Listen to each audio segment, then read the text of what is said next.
Good afternoon. Welcome to Inside Indiana Sports, now with Kent Sterling. It's Monday, August 23rd, 2021. We're brought to you by the Hoosier Hardwood Festival at Marion County Fairgrounds this weekend. Friday, Saturday, Sunday, you got a lumberjack show, you got lumberjack camps, you got chainsaw carving artists and an auction of their wares, Indiana's best logger competition, festival fun, which means live music, and a spirits and beer garden. Lots of wood-based arts and crafts. Friday, noon to 8, Saturday, 9 to 8, Sunday, 9 to 3. If you're a fan of Ron Swanson on Parks and Rec, this is the thing you've got to attend, right? It's all wood, all the time. Fantastic. I cannot wait to attend. Fantasy football, I can't wait for that either. If you want to play fantasy football, we're putting together some leagues. All you have to do to be a participant is send me your email. You can DM it on Twitter. You can send me a DM on Facebook. You can put it in YouTube, my YouTube channel comments, anywhere you want to share that email address. Send it to me. We'll have prizes and stuff. We haven't kind of landed on the prizes yet, but we'll do that. I want to play fantasy football with you people. So, sign up. Going to be fun. Let's talk about the Indianapolis Colts, shall we? Good news out of Colts camp today. How about Carson Wentz taking part in some 7-on-7 work early, kind of using the whole field, and then red zone. They went red zone 7-on-7. Wentz, according to George Bremer, he keeps all the stats, and usually I don't care much for stats, especially in a preseason practice, because it's like they're doing weird things, and you don't really know what's going on. But here, I think it's revealing what Carson Wentz was able to put together today. 27 to 44, 3 touchdowns, 1 pick. Those were his stats today. He was not wearing a mask today in his post-practice media availability, which is interesting, and I think we know what that means. TDs to Jack Doyle, T.Y. Hilton, Mike Strawn as well. Carson Wentz, according to Frank Reich, looked really sharp. Of course, according to Carson Wentz, he says that he believes he's going to be able to go in Week 1 against Seattle at Lucas Oil Stadium. That's coming up in just 20 days. A lot depends upon how his foot responds from the work today. If it responds well and he's able to go tomorrow, that's a step in the right direction. If they got to shut it down for a day or two, not necessarily a step in the right direction. We'll see tomorrow whether Wentz is back out on the field. Also, another piece of good news, Quentin Nelson on the field. Here's another piece of good news. Ryan Kelly on the field. Not full go. They're limited, as was Carson Wentz. But you know what? They're on the field, and that's a good thing. They're doing some football-related work. With Carson Wentz, there was video of his movement, and he didn't look encumbered whatsoever by or limited whatsoever by whatever's going on with his feet. He said he felt good, that there's limited kind of, he didn't say it was pain or even discomfort, but he looked good, and he threw the ball exceptionally well. Again, Frank Reich said he looked very, very sharp. The Colts, a little bit of news, not good news. Sky Moore, bye-bye to Sky Moore. He was cut today. Joey Ivey, defensive tackle, he's gone. Adios to Joey. And tight end Andrew Vollert also cut today, as the Colts need to get their roster down to 80. And I'm not sure exactly what day. You know who it is. I mean, they're going to go from 80 down to 53. So if you don't make the cut to 80, we know who those guys are going to be, right? And then you've got the 80 coming down to 53, and some of those are going to be tight cuts. And the reason they're going to be tight cuts is you got to figure out, and it looks like Quentin Nelson and Carson Wentz are not candidates for injured reserve, and that they are projecting toward playing in that opener. At least that's the case with Wentz. We'll see how Nelson's foot responds to the work he did today, too. Ryan Kelly practicing today. That's a good thing also. Eric Fisher and Daya Odengbo, a little bit of an update on those guys. Now, those guys, if they're on pace to join this team in the first 6 weeks, they're going to eat a roster spot, or they're going to be IR'd. And if they're IR'd, they're shut down for the first 6 weeks of games. So, do the Colts want to use roster spots on guys who aren't going to be able to participate for maybe 2, 3, 4 games, like Fisher and Odengbo, potentially, right?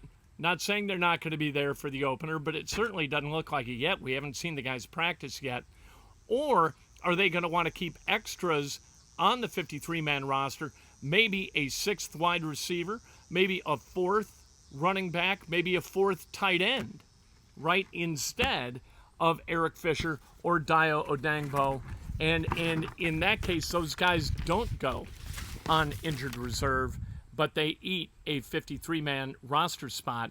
That's why they pay Chris Ballard the big bucks, right, to figure out when guys are going to be available and how you want to use those roster spots. So again, and I might have misstated that. Let me go back. Let me rewind that for a second. If they don't IR Dio or Eric, then you're taking two roster spots. If those guys aren't going to play the first weekend against, say, the Seahawks, and then the second week against the Rams, both games at Lucas Oil Stadium, but they do project to play in like week 3 and beyond. If you want them to play in week 3 to week 6, you can't IR them.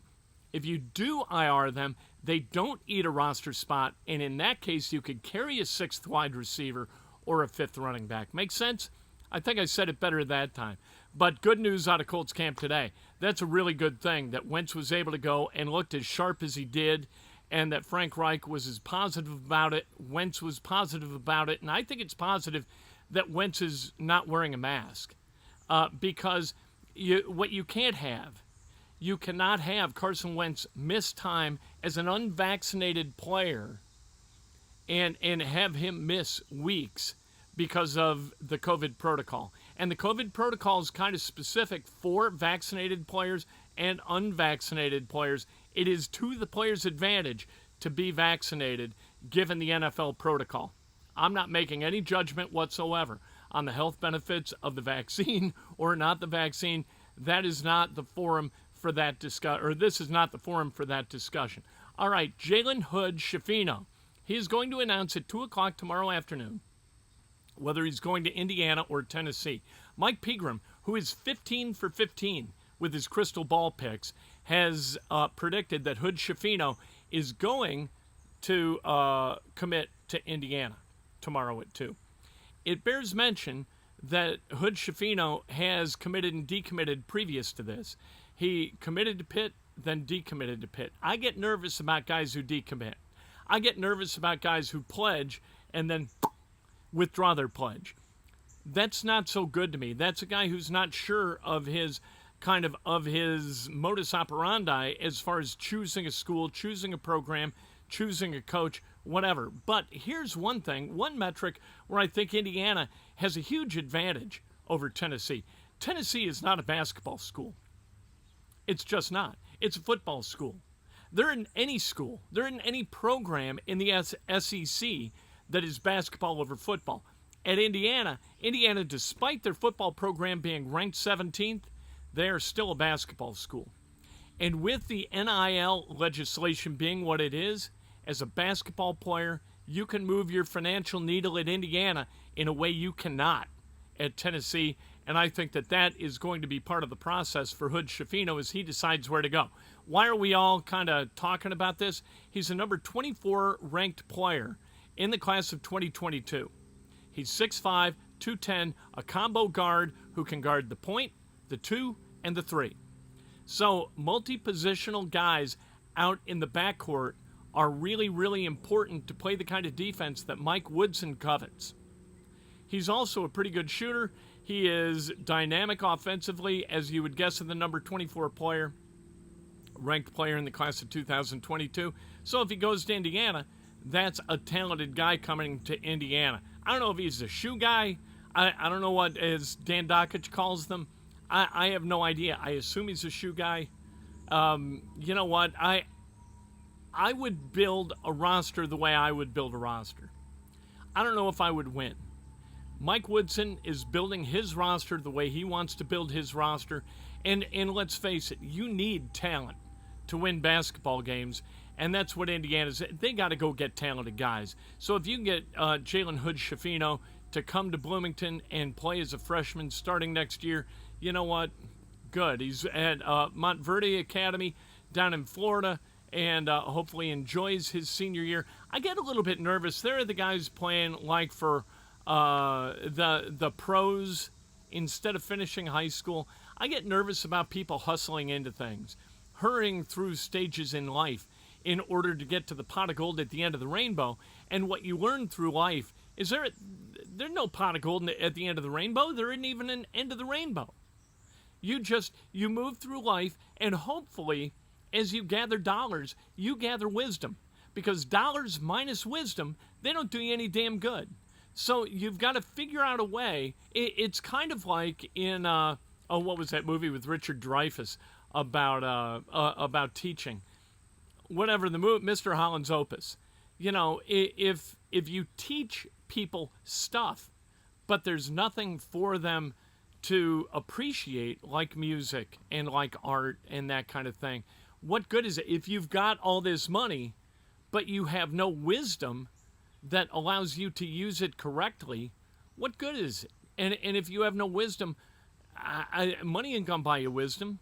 How are you gonna, or love, right? So you learn throughout your life what's important, and part of that process is in high school. And if you leave high school in order to make a whole bunch of cash, and you don't go through those stages of learning, and how important interpersonal relationships are in life, and how that becomes kind of the tapestry of your life, you know what? The money isn't going to do you any good. So I get it with the parents. Parents already have the wisdom, and they've already kind of, in some cases, you know what? They're not doing so well, and they need the money, right? So they're pushing the kids to go make more money, find a way to make money, and that's sad. That's turning your kid into a whore, and that's not a positive thing. You don't want to be a parent/pimp, you know. Don't do that. Invest all you can spiritually, psychologically, financially, sure, into who your kid needs to become. Do that, and you can call yourself a parent. If all you're doing is using your kid to ring the bell money-wise, that's not so good. That's not a positive thing. The Northern Trust Open, wrapping up as we speak. They're about to make the turn. Jon Rahm with the 2-stroke lead over Cameron Smith. Kind of fun to watch live sports on a Monday, especially golf. They postponed the final round of the Northern Trust Open to today because yesterday, New York, 9 inches of rain at the golf course near New York City. And so they postponed it to today. So we get to sit and we get to watch Jon Rahm hit bombs and get chased by Cameron Smith. Jon Rahm, what kind of year would he be having if not for positive COVID tests and the PGA's COVID protocol? He would have won Memorial, right? He was leading after 3 rounds, had to shut it down after that because of COVID, and then missed out on a major because of COVID as well. The Big Ten, speaking of COVID, they are going to call forfeits against teams that cannot compete due to COVID. Per NCAA issued guidance, vaccinated players do not need to be tested routinely. Those who have not been vaccinated should be tested according to the NCAA weekly. So obviously, again, if you're not tested, you cannot test positive. And by not testing positive, you remain eligible to play in games, and your team is not going to have to forfeit games because of COVID protocols that shut an entire position group down, potentially. So getting the vaccine, whether or not you believe that the vaccine keeps you healthy, getting the vaccine is a smart play if you want to win football games and you want a chance to win the Big Ten. And Indiana, one of the very, very rare years, Indiana's got a shot to win the Big Ten. They look really, really good on paper. Tywan Mullen, second team All-America via the AP. They got guys who can play. Micah McFadden, second team All-America at linebacker as well. Indiana's got a chance. Don't blow it over COVID protocols, right? Whatever you believe about the vaccine, and please, this is not the forum to share those thoughts. If you feel you must, go ahead. Want to remind you, again, you want to play fantasy football? Join our league. We'll have prizes and stuff. Just send me your email somehow in the comments, DM me over Twitter or Facebook. We'll get back at this tomorrow. And we'll talk about Jalen Hood-Schifino a little bit more and the Colts too. Breakfast with Kent, bright and early every morning.